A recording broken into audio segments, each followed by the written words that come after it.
پرۆسەی ریفۆرمی ئابووری لە ڕوانگەی ئیداریەوە ئەوەی کە کەمکردنەوەی بەڕێوەبەرایەتیەکان بەشەکان و هۆبەکان کە کراوە نزیکەی ملیارێک و 670 ملیۆن دینار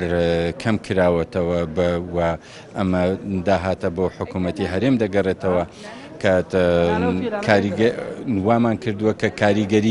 کاریگەری سلبی لەسەر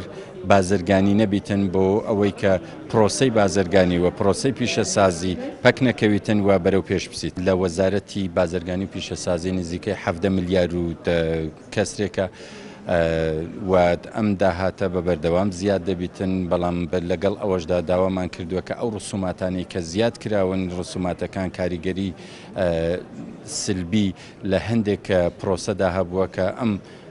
ڕسوماتە کەم بکردرێتەوە بۆ ئەوەی کە داهاتەکە گەلێک زیاتر بیتن لەوەی کە ئێستا ئێمە هەمانە. زەوی پیشەسازی لە 250 دینار بۆتە 2500 دینار کە ئەمە ئەکجار زۆرە و